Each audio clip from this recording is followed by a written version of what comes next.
So as you can see, the fingering changes the articulation here. Can be a little bit extra, so more middle voice basically. Basically is a direction to that first note. Hi everyone, welcome to this video. First of all, happy holidays, Merry Christmas. Thanks so much for checking out my channel in this festive time. I hope you're having a great time. Today we're looking at 7 different levels of interpretation. So what does this mean? It means we will take a look at a gradual increase in musical complexity, or just the ways you can analyze and add different layers to your playing, to your interpretation. Some of these things might be not so related to interpretation. They're very basic things, for example dynamics or articulation. If we look at it from a very basic perspective and then increase step by step, adding different things, I think this would make for a very interesting journey and experience. So we actually do have 7 levels that we will take a look at today. The piece will be Brahms Intermezzo Opus 118 number 2, as the keen viewers among you will already have realized. It's probably one of the most known Brahms pieces, or even most known romantic pieces, one of the very famous ones. We will take a look at 8 bars today, so right around until here. 8 bar is the natural phrase in this case. 8 bars is actually very typical in classical romantic periods. That the phrase is, or the blocks are set in 8 bars. We will take a look now at level 1, which has no interpretation at all. So level 1 would be very basic. We will do everything wrong, starting from dynamics, articulations, expression, phrasing, pedaling, everything will be wrong. You can close your ears now because here comes a kind of very musically poor rendition for level 1.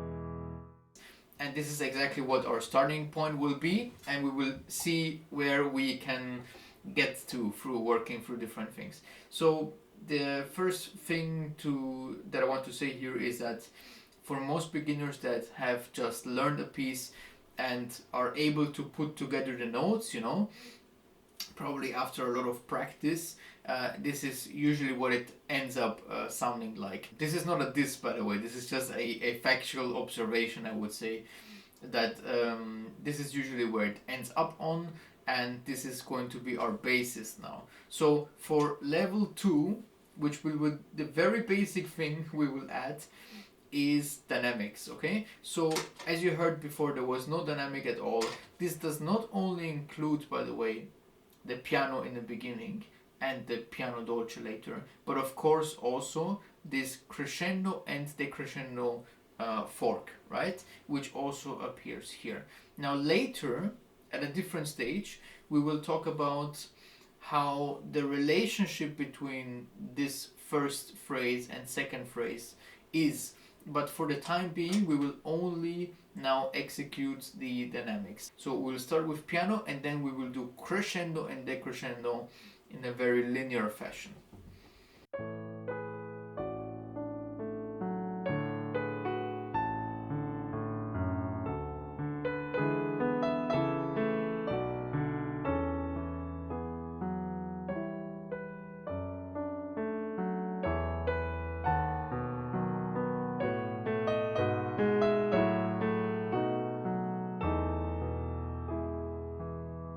Okay, right until here. Now after this, the pianissimo does start, but we will only take a look at the first 8 bars today. The question is, what dynamics do we reach in this crescendo and decrescendo?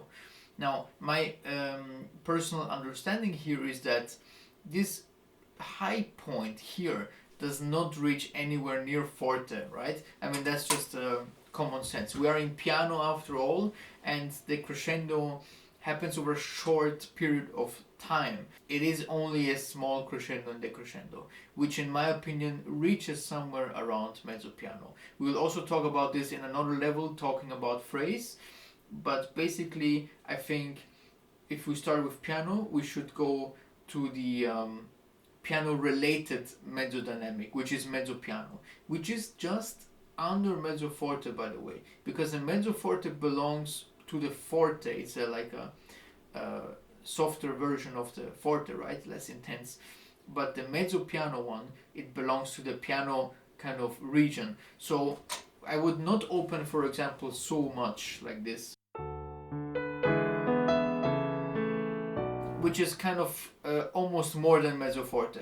Rather, I would keep it kind of from the piano section going up to that mezzo piano.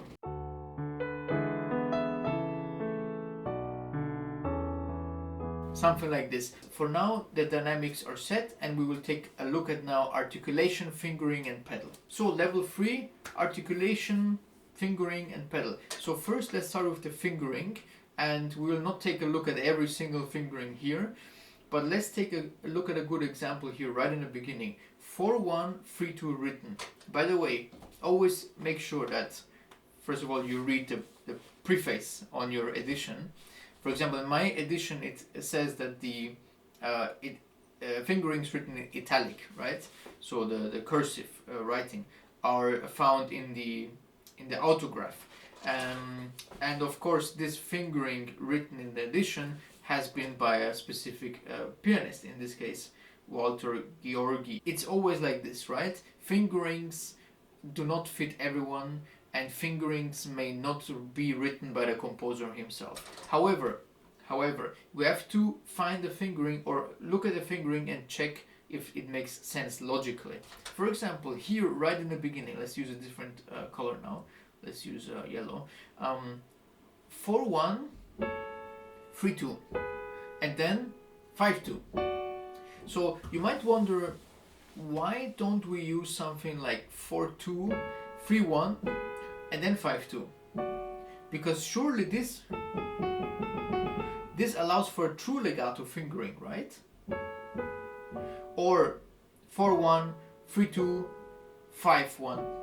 So why don't we use something like this? Well, the reason for that is, if you look here, the first two, so this is the upbeat, right? This is not the first bar. The first 2/3 are not connected to the next bar, to the first bar, and the same pattern keeps going right here. You see this, and then there is a disconnect here, which means it's not actually legato 3 notes, but 2 notes, and then like this. So as you can see, the fingering changes the articulation here. The same thing is true, by the way, for this section right here, which the level 1 version failed to do, which is that if you take a look here and on this bar, you see we have 4-1, then 5-2. Why 5-2? Well, if you look at it like this, then this truly makes no sense, right? Because in this case, you might as well play 1-3. But, however, the reason for that is, this is all again in one, to be played with one legato. And by pivoting the thumb, 5-2, you see, 4-1, 5-2 goes over. The thumb is gonna be the pivot. We cannot legato both fingers. You see, like there's a limit here, yeah? But by pivoting the thumb, we can play these 3 legato. And that is the point of all this. We want to play legato, and therefore we connect, by connecting the notes, we also tie them together musically. If they were separate, then it would sound truly disconnected. Well, what about the pedal? Can't I just use the pedal? The answer here is no, because look, you have one harmony, and then you cannot possibly have this one interfere. So the answer here is to use this legato fingering. For the first note here in the left hand, by the way, there are multiple options here. Of course, 1, 2, and 5 allows for a natural kind of connection with a rotation, right? For the voicing, which is something we take a look at also later, it may make a difference, but you can voice it pretty much the same manner using 1-5 or 1-2. So this has to do more with just comfort. It's not a particularly fast piece, which means that this is not of need. If it was, then of course we would use 1, 2, and 5. If it was very fast. But since it is a slower piece, you can achieve the same result with different fingerings. These groups of 2 are very important throughout this whole piece. If you look, for example, here, 1, 2, 1, 2, 1, 2, 1, 2. Why does he write it in these groups? This is a specific motive he uses, mostly for the left hand, which is that the first one is where the beat is, right? This is the heavy time and the light time. So all of them are kind of like in groups of 2, which means also that you have a little bit of an emphasis or a bit of difference theoretically between both notes. Because this is the natural way that the left hand is just written, you know? You have a heavy time, a light time, and through a movement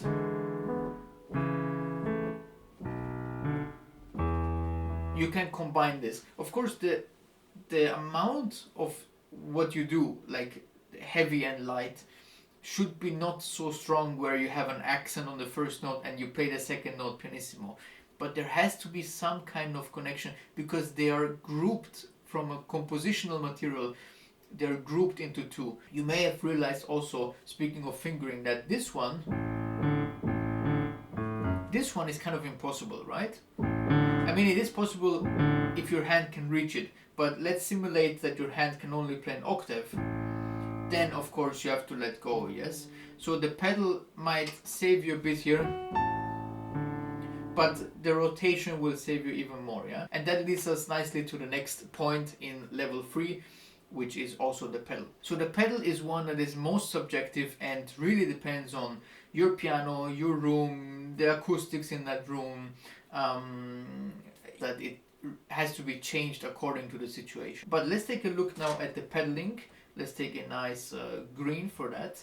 And we will see, for example, in the beginning, should we pedal these 2?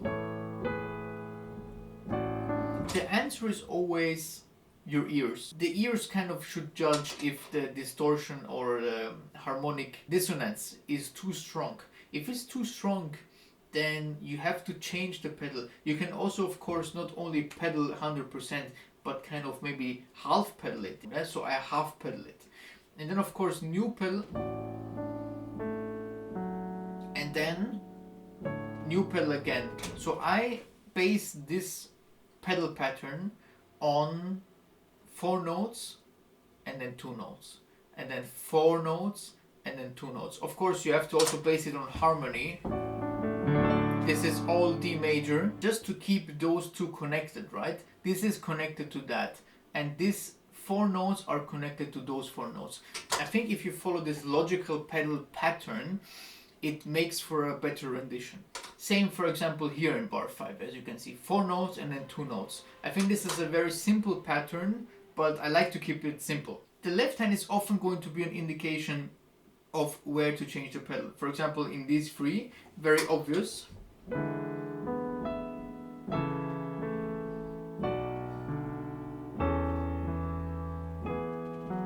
You can either leave the pedal out and only finger legato, or you change the pedal more often, or you have the pedal at a different depth, yeah, like 50% or 33% or anything you like, yeah, virtually unlimited, yeah, options. There is no official pedal written by Brahms here. If there was, it would be quite simple because we can just follow it pretty much, although we have to also always take into account the composer's instruments were a bit different than our instruments. But for example, if this had pedal markings, you could pretty much follow them and it would give you the same result. But since it does not have any pedal markings in any edition that I've seen, it means that it is basically up to us. Now for level 4, as you can see, it gets a bit packed. In the next step we will take a look at the phrase, okay, and the phrase only. So the phrase has of course a strong connection with this crescendo and decrescendo right here. So we will take a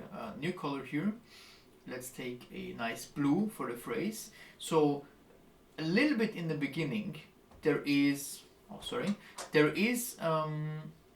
a direction here. Basically is a direction to that first note, because it's not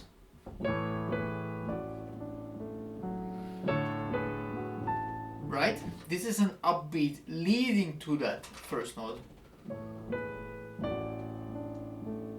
So the direction, the mini direction you give here with a small crescendo to that first note. And on the second turn, there's a big interval jump, right? That's quite a far stretch, which means it needs even more friction and also has to do a bit with timing. Then of course we get to our favorite section. Right here, crescendo. How late, how soon should we do it? Also, what dynamics do we start with? Basically we're in piano here. But I always recommend at the beginning of a crescendo that you kind of think piano minus 1.5, yeah, or minus 2. So basically I would start here.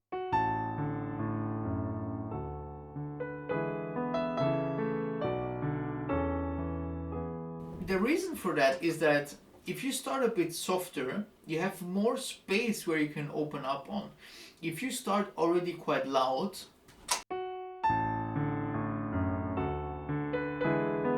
it just becomes flat because you've taken that space away for yourself, right? You cannot open the phrase to fortissimo. That is just hysterical. Now comes a conversation about number 1 and the second turn of this set here. You can, for example, do a very linear approach on the first time, so that you linearly open and close.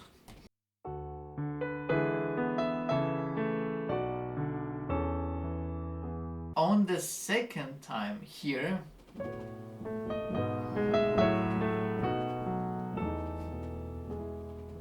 so a kind of later crescendo, for example, and stronger diminuendo as an idea, because this is the same, but if you look at some details here, you might find, for example, that this chord right here has 3 notes and we have 2 notes here on the left hand instead of 1 and 1 and 2 here, right? We also have some stronger chords here in the end compared to these 2 intervals, a bit more full, you know. Also the left hand is just everything is a bit more, has a bigger range kind of. So this can be argued that the second turn is maybe a bit more intense, maybe a bit later crescendo, but more intense than the first one. On the other hand, I would like to point out that there is a dolce written here, which can also just mean that this should be just everything more dolce and a bit more ritenuto kind of crescendo. This is exactly what interpretation is about, by the way, and where the opinions go in different directions. I think as long as it's logical, there can be a case argued for both sides. You can have a more linear phrase and a more kind of suddenly opening phrase the second time, yeah, or the other way around. Very important for phrases, by the way, is always the endings of the phrase.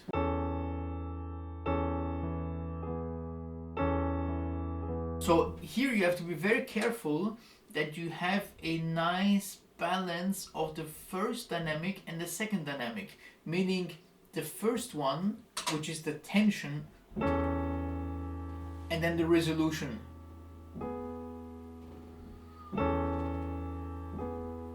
This can be helped with a nice kind of hand gesture, arm gesture, yeah.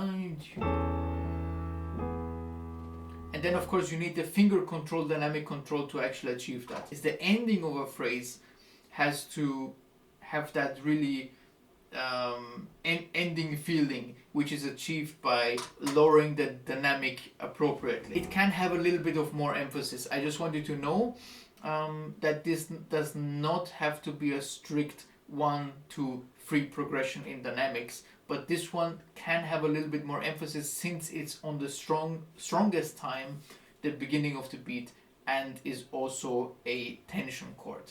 Level 5 is now about voicing and expressions. So voicing, basically within chords, you might know what voicing means already, is that we choose where do we put the emphasis, right? And for example, for the beginning, we might voice this in the top, yeah, in the upper voice, right, like this. So this requires more emphasis from specific fingers, which is achieved by position of the hand. The hand position, basically, weight distribution,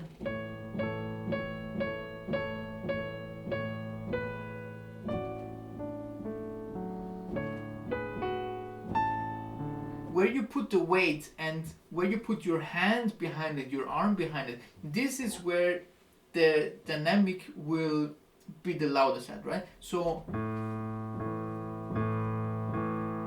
as you see, I put more weight into the fifth finger here, or for example in the beginning.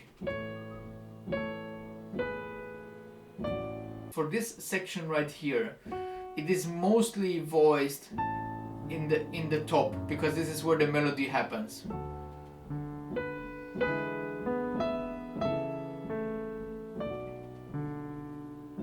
For example, here on the top A. And then of course you have to be careful here with phrasing, which is also voiced top. So basically, this is what you have to practice.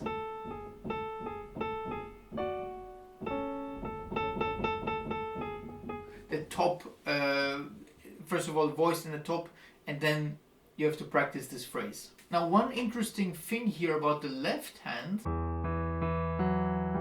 this is I think an interesting aspect of the left hand, because it kind of does not go to the major, right? But can be a little bit extra, so more middle voice basically, which highlights an interesting aspect, that it does not go to major.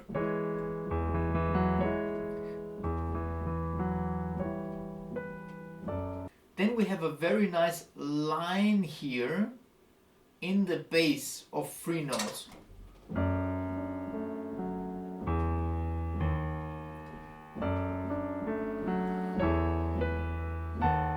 And here also, so this is about voicing, but also about balance, right? You can increase the emphasis in the bass, which adds a nice new aspect to this sequence, because the first time basically we do not have that exact turn of events.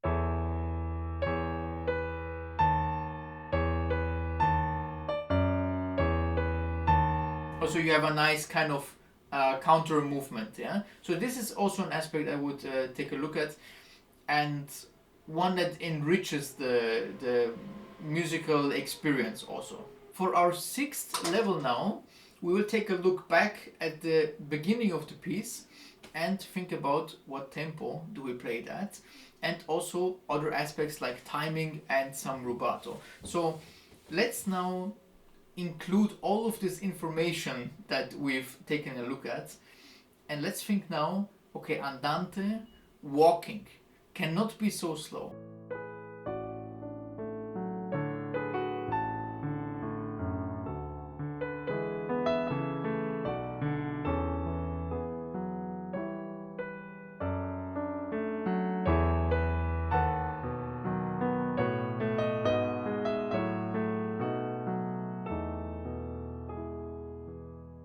So something like this maybe, yeah? A little bit faster actually helps to naturally connect things, right? If it's very slow,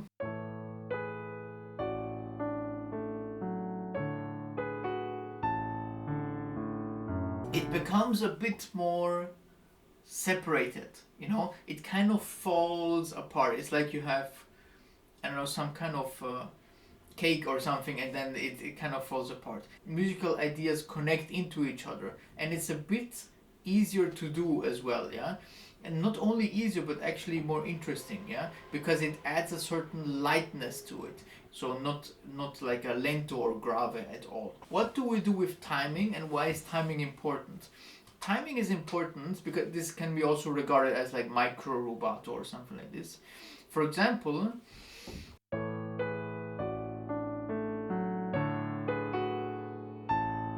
you can wait a tiny bit before, because this is quite a long kind of big jump in the voice, right? So it carries a certain friction with it, which allows you to take a little bit more time for it. Also here, natural kind of small ending to this phrase. So you can take this again and make us like a small comma maybe.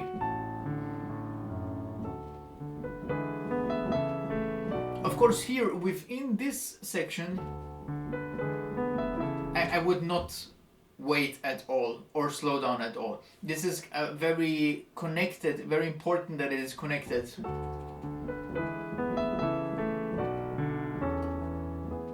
Right? And then you kind of, again, through this section, you get a natural point here where you can slow down a little bit before it continues. Same thing again here, of course, yeah? Before you reach this point, you can slow down a bit, yeah? So I think these are natural kind of, they are not pauses at all. And it's not like you stop, but there's kind of a natural flow that it has to do with the timing.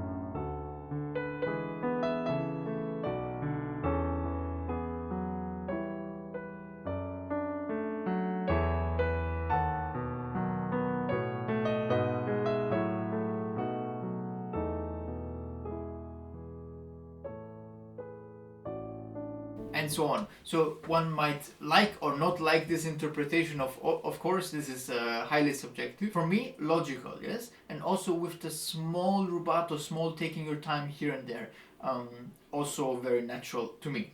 You may have noticed that sometimes notes may not be played entirely together for certain reasons. Reasons of voicing, reasons of emphasis, and so on. For example,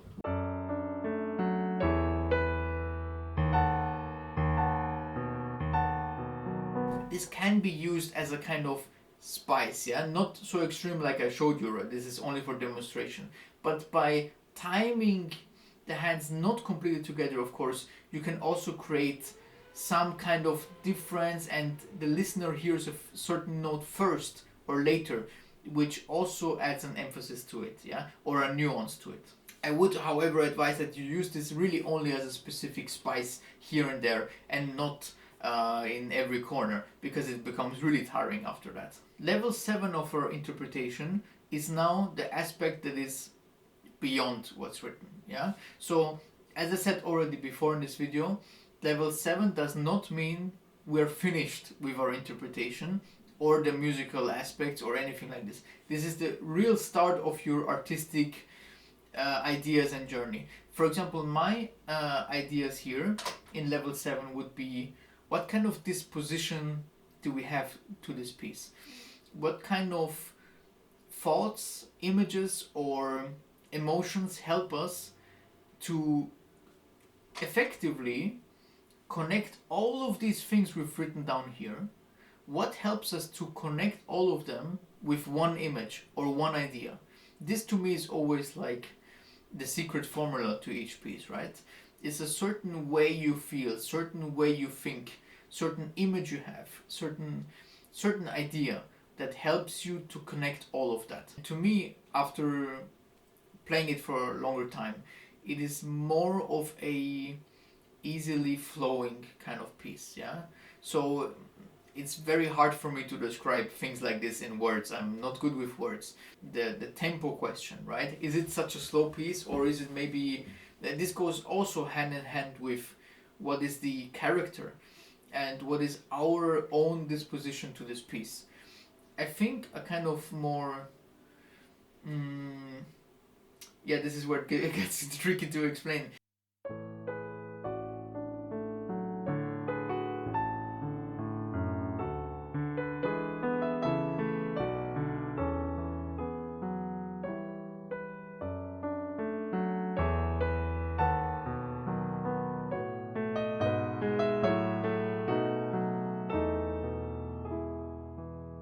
For me, this kind of imagery is very flowing, and I'm not directly the one doing it. Like, I'm more the narrator. It's kind of difficult to explain, and it gets very philosophical from here.